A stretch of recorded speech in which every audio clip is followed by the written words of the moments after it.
Madame, Monsieur, bonsoir et merci d'être avec nous. À la une ce soir, l'AFP à l'assaut des élections municipales avec Benno Bokk Yakaar. Le secrétaire général du Parti progressiste annonce par ailleurs qu'il n'y aura pas de parrainage durant ces prochaines joutes électorales. Moustapha Niasse que vous entendrez dans cette édition. Plus d'installations électriques tous azimuts dans les marchés pour venir au bout des incendies récurrents. Désormais, vous devrez passer par le Comité sénégalais pour la sécurisation des usagers de l'électricité. Et puis, focus sur le nouvel avion présidentiel 320 néo-polémique pour reprendre le titre du Le Quotidien. Et c'est notre article de la semaine. Coupe d'Afrique des Nations de beach soccer et de 6 pour l'équipe du Sénégal. Les Lions viennent de remporter la compétition. Bienvenue à tous.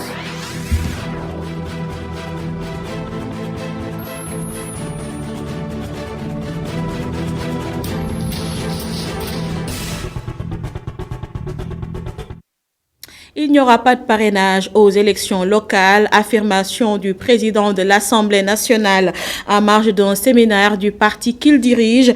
Il dit être parfaitement en phase avec le parrainage, mais le préfère pour la présidentielle. Moustapha Niasse, président de l'Alliance des forces du progrès et président de l'Assemblée nationale au micro de Abdourahmane Ly.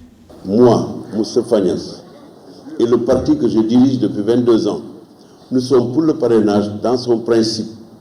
Et nous maintenons cet accord qui est nôtre sur le principe du parrainage. Ça ne souffre pas de doute ou d'ambiguïté. Nous sommes pour le parrainage qui constitue un mécanisme qui permet d'éviter, lors d'une élection présidentielle, 78 candidats pour lesquels il faut tirer tant de millions de cartes d'électeurs qu'il faut faire accompagner chacun par une équipe de la RTS avec un coût de 200 milliards de francs CFA, alors que la plupart auront 0,1% au terme du processus.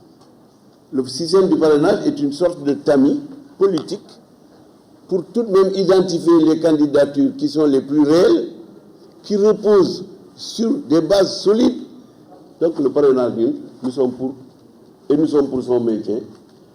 Par contre, sur les élections locales, il n'y a pas de parrainage. Je vous rassure, il n'y a pas de parrainage pour les élections locales. Il n'y a pas de parrainage. Et moi... Les progressistes préparent les locales, loin de prétendre y aller en cavalier seul. L'AFP se projette aux prochaines élections avec la coalition Benno Bokk Yakaar. Une déclaration de son secrétaire général qui a présidé ce matin ce séminaire de capacitation des militants du parti. Occasion pour Moustapha Niasse d'annoncer aussi le rajeunissement du parti au prochain congrès, j'y arrive, le compte-rendu de Abdourahmane Ly avec Seydina Mbaye. Un séminaire de capacitation aux allures de meeting politique regroupant la coordination régionale de Dakar de la formation politique Alliance des forces du progrès. Un premier jet des préparations de cette formation politique aux prochaines élections locales, une élection locale qui doit être préparée avec méthode et vigilance, recommande Moustapha Niasse aux militants de l'AFP. Vouloir gagner partout est une ambition utopique. Aucun parti, aucune coalition ne peut prétendre vouloir gagner partout. Je dis donc, pas vouloir gagner partout, personne ne le peut dans les conditions normales, mais gagner dans la majorité des départements et des communes. Pour arriver aux objectifs qu'ils se sont fixés au local prévu le 23 janvier 2022, Moustapha Niasse préconise une ambition organisée autour de la coalition de base Benno Siggil Sénégal et la coalition présidentielle Benno Bokk Yakaar. Ces deux coalitions-là, la coalition de base Benno Siggil Sénégal et la grande coalition présidentielle dont l'AFP est membre fondateur, constituent le cadre au sein duquel nous évoluons, dans un esprit de concertation et de solidarité, pour atteindre ensemble les objectifs que nous nous sommes fixés, pour conduire le peuple sénégalais à la croissance et au progrès, à la paix et à la sécurité pour tous. Une formation politique qui s'intéresserait à la ville de Dakar. Le secrétaire général de l'AFP laisse planer les interrogations. L'AFP n'a pas encore discuté de la question de savoir ce que le parti va faire, ou va exprimer, ou va rechercher comme prétention et comme objectif à Dakar. Ce n'est pas encore fait, on n'en a pas encore discuté. En temps opportun, on le fera. Moustapha Agnès n'envisage pas une retraite politique. Cependant, il invite les jeunes de son parti à s'impliquer davantage pour la relève au prochain congrès. Mais il est temps que les jeunes montent au créneau. Il est temps que les jeunes prennent et le secrétaire général du parti et les postes de direction du parti. Nous autres, 3e âge, 4e âge, nous serons avec vous. Et nous serons partout avec vous. Avec les moyens dont nous disposerons ou dont nous disposerions à tout moment, nous vous aiderons, nous vous accompagnerons et nous militerons avec vous à la base, comme nous l'avons toujours fait. Préparons le congrès de l'AFP où des jeunes vont prendre la relève. Alliance des forces du progrès ne compte pas aller en simple spectatrice aux élections locales. La formation politique prépare ses militants dans cette dynamique et invite ces derniers à plus d'ouverture, considérer les opposants juste comme des adversaires politiques. L'opposant politique n'est pas un ennemi, c'est un adversaire. Abdoulaye Wade souffle 95 bougies. Ce 25 mai marque la date anniversaire de l'ancien président de la République du Sénégal. Son successeur, le président Macky Sall, lui a souhaité un bon anniversaire sur son compte Twitter. Longue vie en son nom et au nom de tout le peuple sénégalais. Désormais, pour les installations électriques, il faut la validation du Comité sénégalais pour la sécurisation des usagers de l'électricité, une façon de lutter contre les incendies d'origine électrique dans les marchés. Pour les associations des consommateurs, la priorité reste la sécurité des usagers. Le compte-rendu de Mamadou Lamine Fati.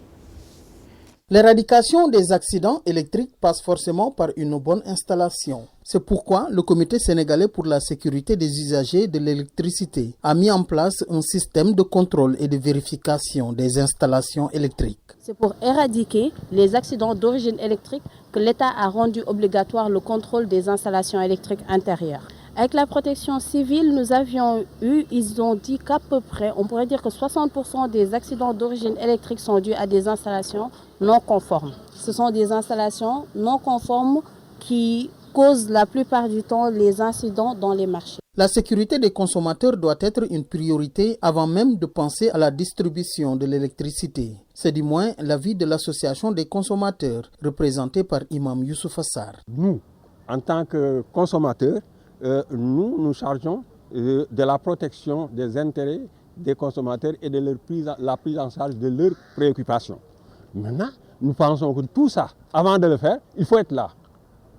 Il faut physiquement être là. Donc, il faut protéger d'abord le consommateur qui doit consommer l'électricité. Si le consommateur disparaît, tout est à l'eau.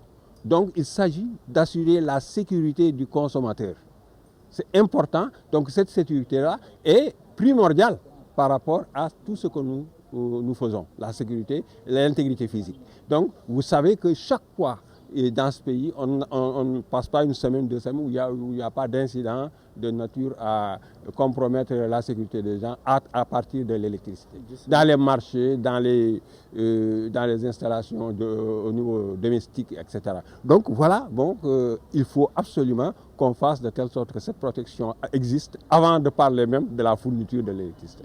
Le renforcement de la sécurité des installations électriques a été au cœur d'une rencontre entre les consommateurs et la Société sénégalaise pour la sécurité des usagers de l'électricité. Une occasion pour ces acteurs de revoir le système de distribution pour une meilleure protection des usagers. Touba, 500 millions de francs CFA pour l'accès à l'eau de 13 quartiers. La mairie veut venir à bout des problèmes d'eau récurrents dans la ville religieuse, surtout en période de Magal. Abdullah Hadka et son équipe annoncent par ailleurs un financement pour la réparation de 6 forages tombés en panne. Gorendaglo, Tchernofay. La municipalité de Touba s'active à améliorer l'approvisionnement en eau potable dans la cité sainte de Touba. À cet effet, l'équipe municipale entend injecter une enveloppe de 500 millions de francs CFA pour faciliter l'accès à l'eau potable dans plus de 12 quartiers de la ville sainte. Gannaaw nag ñun dañoo jot ndigal en tant que commune bi ma woo conseil yi Nous avons reçu la consigne du calife général des Mourides et c'est pour cette raison que nous avons réuni le conseil municipal pour décaisser une somme de 500 millions de francs CFA pour accompagner le projet d'adduction d'eau potable dans 13 quartiers de Touba. Nous avons lancé l'appel d'offres et les travaux seront bientôt livrés.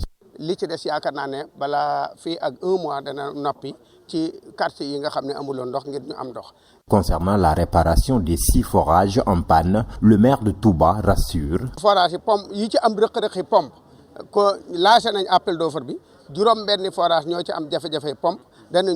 6 forages sont tombés en panne et la mairie a fait un appel d'offres pour la réparation de ces forages et d'ici 2 mois, tous les forages seront fonctionnels car avant le Magal, Touba ne doit plus rencontrer des problèmes d'eau. Le réseau de distribution va être aussi révisé pour éviter toute pénurie d'eau.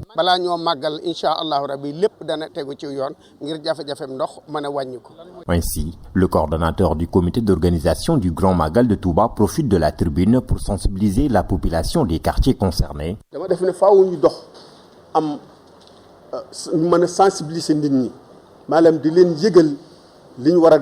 Il faut que la population concernée soit avertie. Il faut qu'elle comprenne que ces travaux leur permettent d'accéder facilement à l'eau des robinets. L'équipe technique doit aussi veiller sur l'efficacité du réseau. Et j'invite la population à faire preuve d'hospitalité afin de faciliter la tâche aux ouvriers.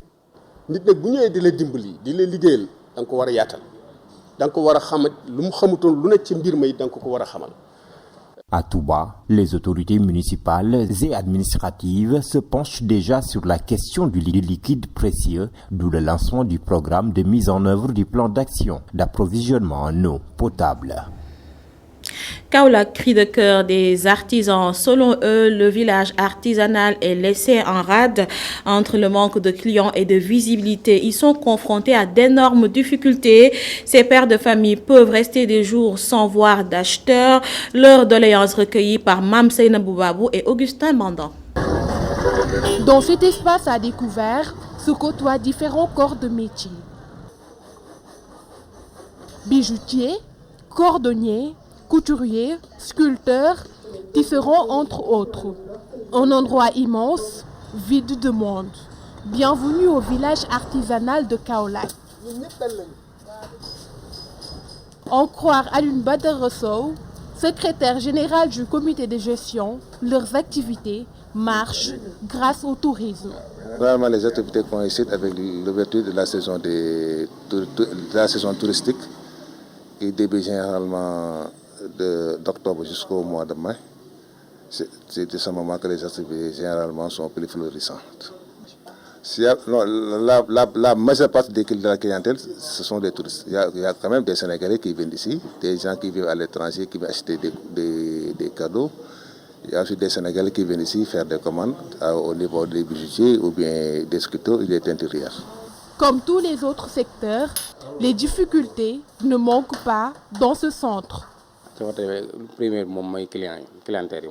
Notre problème majeur reste le manque de clients. Beaucoup ne connaissent pas l'existence du village artisanal de Kaolack. Parfois, des gens entrent dans le centre et nous confient qu'ils n'étaient même pas au courant que nous sommes là. Sculpteur de profession, Mamadou Sow préconise des solutions.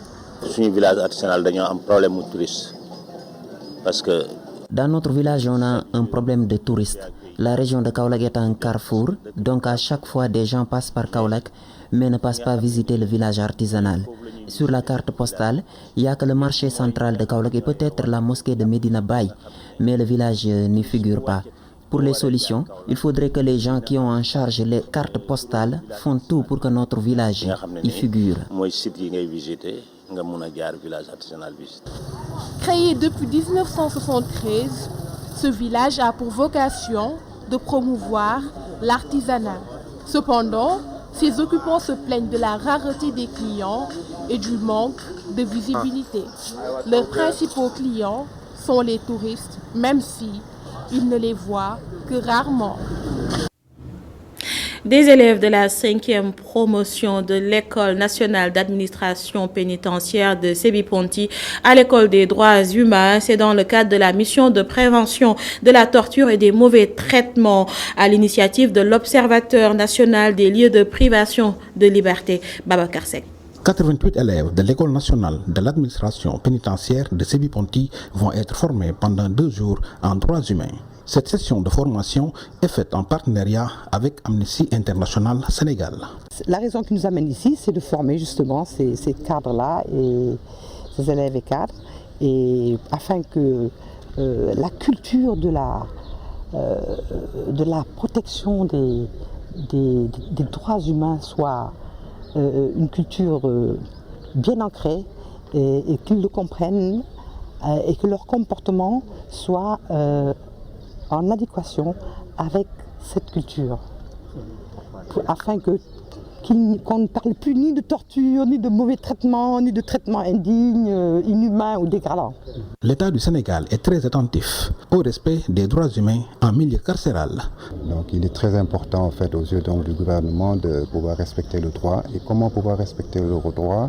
C'est insister sur la formation, parce que la formation de notre avis, la croissance ne réside pas vraiment dans les ressources en fait naturelles que nous avons, mais c'est dans la formation, c'est dans le capital humain, c'est ce qui permettra en fait de développer en fait ce pays. Cette formation aux droits humains vient en son heure pour la 5e promotion qui s'apprête à sortir. Ils ont intérêt à s'approprier les enseignements qu'ils vont recevoir au cours de la formation pour qu'à l'issue, pendant l'exercice de leur mission future, dans les établissements pénitentiaires, ils puissent non seulement connaître les instruments qui régissent les droits humains, mais aussi respecter et faire respecter ces droits humains dans quand même la prise en charge des personnes placées sous main de justice. Pour rappel, l'Observateur national des lieux de privation de liberté, autorité administrative indépendante, a pour mission le contrôle des conditions de prise en charge et de transfèrement des personnes privées de liberté.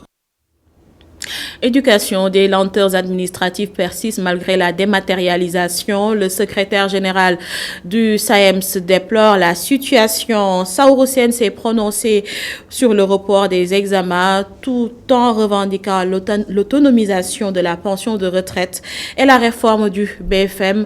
Il était en tournée à Sédhiou, correspondance à Sédhiou, Ousmane Demba. Favorable au réaménagement du calendrier des examens, le secrétaire général du SAEMS se garde de livrer la position de son syndicat. Le syndicat autonome des enseignants du moyen secondaire a reçu l'information comme tous les Sénégalais. Nous n'avons pas été sollicités pour ça, mais nous considérons que peut-être de retour à Dakar, nous allons tenir la réunion du secrétariat permanent et avoir en tout cas une position officielle. Dénonçant la surimposition des rappels, Saourou Sène plaide pour la défiscalisation. Les rappels de tous ordres doivent être défiscalisés. Parce que quand un enseignant avance en 2018, vous attendez jusqu'à 2022 pour lui payer son rappel, il n'en a aucune responsabilité. À l'endroit des enseignants qui s'activent en politique, le syndicaliste invite ses camarades à prendre leurs dispositions. Quand un enseignant s'engage quelque part politiquement et que dans le cadre de ses activités politiques, il lui arrive quelque chose, cela n'engage pas la responsabilité du syndicat autonome des enseignants du moyen secondaire. Fustigeant les taux de crédit trop élevés, il préconise la création d'une banque des enseignants. Si nous réussissons à mettre en place cette banque-là, mais elle nous prêtera selon nos possibilités et selon un taux de crédit tout à fait appréciable et acceptable. Pour la crédibilité de l'examen du BFM, le syndicaliste appelle à sa réorganisation. Mais le constat est fait qu'on fait de sorte qu'aucun collègue ne sort de son département. Il y a là une forte probabilité que l'enseignant rencontre ses élèves. Se prononçant sur le pré-DMC, il invite le président à revoir sa copie. Au regard de l'acuité du logement, il n'en est pas question que les agents de l'État du Sénégal qui ont ce DMC depuis une tradition, qu'on puisse se lever un beau jour et le supprimer. Malgré la dématérialisation, des lenteurs administratives persistent, une situation que déplore Saourou Sène qui revendique également l'automatisation de la pension de retraite. Et puis, partenariat entre la CMU et plusieurs organisations paysannes scellées à Thiès. Le DG de la couverture maladie universelle en a profité pour annoncer que son agence était à 53% de couverture au plan national. Isidore Alexandre Sène, compte rendu. L'attente est scellée, c'est désormais officiel. L'Agence nationale de la couverture maladie universelle va enrôler plusieurs plateformes d'agriculteurs. Notre mission, c'est d'assurer la couverture maladie universelle pour le monde rural et le secteur informel. Donc l'objectif est de permettre un enrôlement massif des organisations paysannes dans les mutuelles de santé et en droite ligne avec la vision de son Excellence le président Macky Sall en matière de promotion d'équité sociale territoriale. En effet, dès son accession à la magistrature suprême, il a fait du programme de couverture maladie universelle un instrument de protection sociale permettant à tous les Sénégalais, quel que soit leur revenu et leur résidence, d'accéder à des services de santé de qualité à moindre coût dans le respect de l'équité. Les plateformes paysannes entendent mener une vaste campagne de communication pour faire adhérer le maximum d'acteurs. Dem sur le terrain ngir renforcer mutuelle yi mu gën a dox li mu nit ñi lañ bëgg mu bari ñi ciy bokk lañ bëgg mu bari waaye lu benn ñaar ñett ñeent ba jëm junne jun déedéet dañ bëgg mutuelle bu nekk ña cay faju la fa ne ci alal man da faj ba des na ci li ñuy laaj donte président def na ci effort mu ngi def genn wàll ñu def genn wàll ci juróom-ñaar téeméeri ak ñaar téeméer yi ñu ci bokkee waaye ñun am na ci yeneen xalaat mën nañu am ci 100%, Inch'Allah. Le député Alioune Dia abonde dans le même sens. Pour lui, il faut barrer la route aux antisystèmes ou tout simplement aux pourfendeurs de la couverture maladie universelle. Avec la nouvelle démarche, la CEMI pense devoir effectivement travailler avec les plateformes agricoles et qui sont partout dans le pays, ici dans le monde rural. Je crois qu'on va améliorer le travail et on parviendra à atteindre les 75% du président de la République, mais on peut même aller au-delà de 75%. Et la collaboration déjà qu'on a vue et l'oreille attentive effectivement de la direction de la CEMI, je crois que l'espoir est vraiment fondé et que nous certainement nous parviendrons à mieux travailler pour effectivement dépasser même les 75% du président de la République. Et pour cela, il n'y a pas meilleure solution de passer par l'agence de la couverture maladie universelle. La couverture maladie universelle et les plateformes paysannes regroupées au sein du mouvement sénégalais pour le développement sans conclave à Thiès, objectif atteindre un bon taux de couverture dans le monde paysan. Et c'est officiel, l'avion présidentiel A320 Neo a coûté 57 milliards 447 millions 235 356 francs CFA, annonce hier du ministre des Finances et du Budget Abdoulaye Daouda Diallo à l'Assemblée nationale. Le quotidien avait déjà vendu la mèche mercredi dernier en faisant un large focus sur les coûts d'une opération. Pour le journal du groupe Avenir Communication, sous la plume de notre confrère Malik Gaye, il faut plutôt parler de 320 néo-polémiques. Les détails dans la rubrique hebdomadaire, l'article de la semaine avec El Hadj Malik Cissé et Moussa Fall.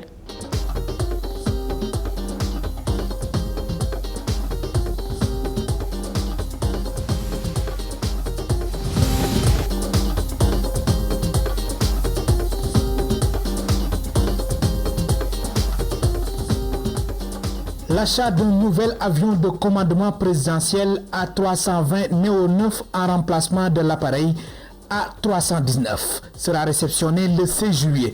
Le quotidien se veut clair et barre à sa une 320 Neo polémiques.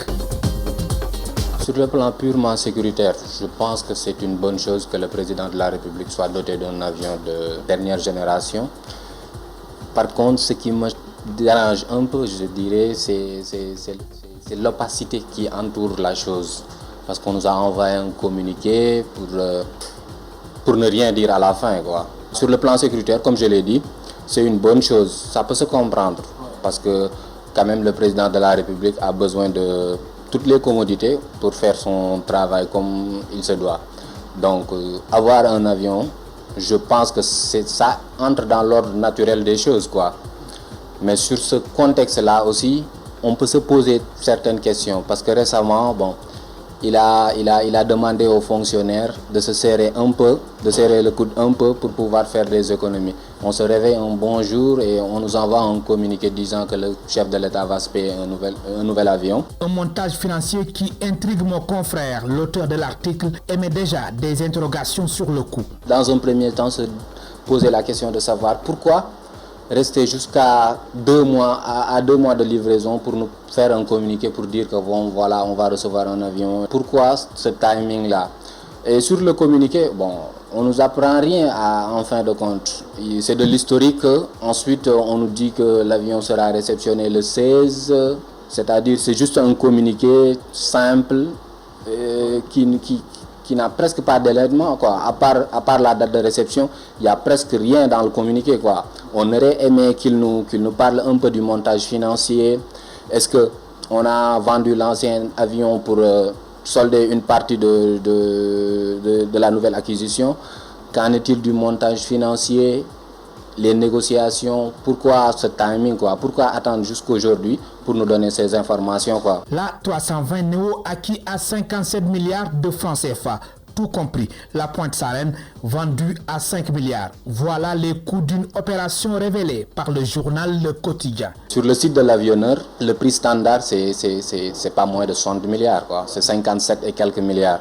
Et on suppose et on peut imaginer que le chef de l'État ne va pas acheter directement un avion à 57 milliards, quoi. Il va certainement demander pour qu'on lui fasse des aménagements. On suppose que la facture va grimper. L'opposition noire de colère, la société civile quant à elle se braque. Alors cet achat de nouvel avion présidentiel est-il une urgence? Les opposants sont dans leur rôle. Ils sont obligés de critiquer l'action du gouvernement. Mais sur le plan purement journalistique, je dirais que c'est une bonne chose que le président de la République puisse avoir un avion qui l'aide dans le cadre de sa mission. Ça dépend, ça peut être une urgence comme ça peut ne pas l'être. Mais je ne pense pas que ça soit une urgence vitale, quoi. C'est-à-dire on pouvait attendre, prendre cet argent-là, le mettre dans d'autres domaines, quoi. C'est-à-dire actuellement, nous sommes toujours dans la pandémie. Il a lancé un programme pour l'emploi des jeunes. Il y a d'autres secteurs qui sont là. Cet argent-là pourrait servir à d'autres fins. L'État du Sénégal va vendre l'ancien aéronef et acquiert un appareil neuf surnommé par le journal du groupe Avenir Communication 320 néo-polémique.